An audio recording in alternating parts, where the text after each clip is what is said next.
We're here backstage at Rough Trade East, ready for the Go Team to perform live. On a scale of 1 to 10, how excited are you about the record coming out today and playing a gig on the day of release? Yeah, I mean, it's nice, eh? I mean, it's been 3 years in the making, and I'm a slow worker as well, so to finally fucking get it out there, it's a dream, yeah. So there's some or bits of the songs, they're as old as 3 years now? I mean, yeah, I hold ideas, so some ideas, I think there's one song where the idea is like 10 years old or something like that, and I'm waiting for the right verse for it, so I have a chorus and I'll stick things next to it, and so the songs always grow out of one idea, and then I'll try things next to it, and it kind of grows into a song. I never just write a song with an acoustic, it's just a million ideas shoved together, yeah. But it starts in all different places, so it can be some sort of melody or loop or lyric or vocal. Yeah, so, I mean, people often overstate how much dependent we are on samples, really. You know, lots of it is just real, like, new ideas, you know, and I've got a brass section to play it or something like that. So, yeah, I do look out for samples, and I'm obsessed with listening to records and hoarding little break beats or whatever, little cool little bits, but at the same time that sort of triggers my own ideas as well, you know.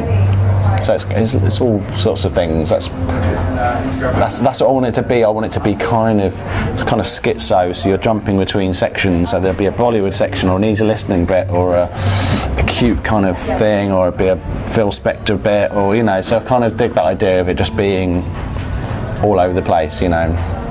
No room to breathe, just like senses being tickled. Within reason, yeah. I don't want it to be like claustrophobic, but I do like the idea of channel hopping almost, you know. Where do you store all your like info? Is it bits of recordings that you've made? I mean, on a computer, like everyone does, really. Yeah, I'm quite geeky in a way. I kind of store things by major and minor and breakbeat and not breakbeat, and so I can know what to try. Do you know what I mean? And then when you're writing bits to be conducted or played by more like by an orchestra or whatever, or like a big ensemble of people, how do you envisage that at the start? Is that like, yes, I want this bit to be loads of people making a lot of brass noise? It's just taste. I mean, it's just personal things, really. You know, I like.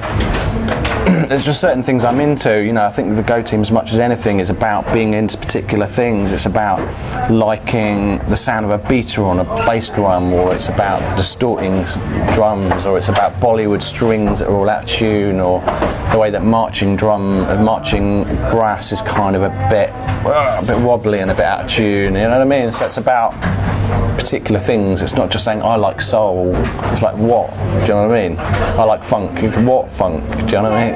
It could be the worst or it could be the best music ever made, you know, what, you know. Your ensemble look pretty colourful tonight. You've got a nice crew with you. When you start to take this on the road, maybe at some festivals this year, are you going to grow in size? Oh no, we're already 8 people. That's enough. That's a big crowd. Yeah, it's getting ridiculous, to be honest.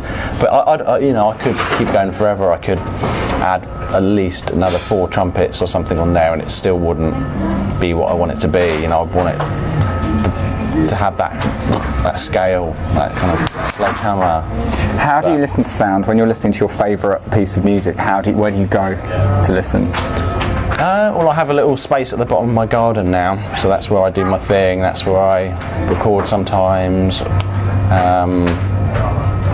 Yeah, I mean, I like the idea of using music in an everyday thing. I don't think there's hardly any situations which aren't improved by adding music. You know, the amount of times I'm in a restaurant, I think, oh, this would be so much better if there was a cool song on now. It kind of transforms wherever you are, and if you're just walking down the street, it becomes more like a film, or just becomes more real, more lifey, doesn't it? More. What's your first musical memory? I definitely think, you know, people bang on about the whole theme tune thing, but I definitely think as a kid my ears pricked up when a good theme tune came on, like the Charlie's Angels or something like that. I don't know if that's my first one, but I definitely remember being affected by cool theme tunes when I was a kid, so maybe that's kind of carried over. But, you know, I first got into music through kind of the indie world, I suppose, Pixies and Sonic Youth and MBV and all those sort of people. So that was my entry into the good music. You know, I'm a kind of a noise man. You know, I like noisy guitars and stuff. And then but simultaneously I like kind of the cuter side of things, you know, the kind of bubblegum pop and girl groups and Charlie Brown and stuff like that. So it's kind of where those two things can meet, I suppose, you know. Sounds like Brighton is where those things meet. Yeah. Indie and digital. If you could be any cartoon character, who would you be? And if you could have an enemy as a cartoon character or as an animation, who would the enemy be? It's a double-pronged question. I don't know about the enemy. I'd probably be Linus and Charlie Brown. Okay. But do they have enemies? All the grown-ups are enemies in Charlie Brown, aren't they? Just wow, wow, wow, wow. Yeah. And then after tonight, what's happening next with the Go team? So we're doing about 6 UK dates in February, around about Brighton, Glasgow, Manchester, Leeds, London, other places, and then we're going to America in March, April, and then who knows, you know, maybe Japan or something, or I don't know. Yeah. Who else gets the Go team worldwide?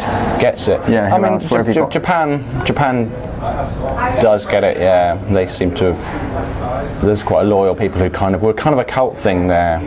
You know, I wrote a song for a J-pop group in Japan, and I think that kind of got people interested in a little way. You know, it's just like a top 10 song for a bunch of idol girls. But yeah, people kind of get us in Japan, I'd say. A bit in America as well. We kind of had a loyal, culty kind of following in America, so yeah. I still think of us as a cult band. We're not particularly a big band or anything, but I think people kind of know us and get enthusiastic about it, maybe. I think it's always just when people think of the Go team, they just think of excitement and colour and a lot of like playful, happy noise. It's like it's an uplifting sound that you've created over time. I mean, I always see it a bit different. Whenever anyone calls us a party band or happy or something like that, I always cringe a little bit, because it's a bit like one-dimensional a bit. You know, what are we, fucking S Club 7 or something? Do you know what I mean? They're S Club 3 now, I think. Actually, there's only 3 of them. They just made a comeback. So.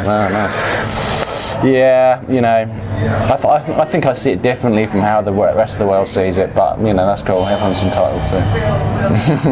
Well, good luck with the record, with tonight, and with the tour, and we'll see you in Japan a bit later this year. Right. Nice one. Thank you very much. I'm waiting for you to say cut.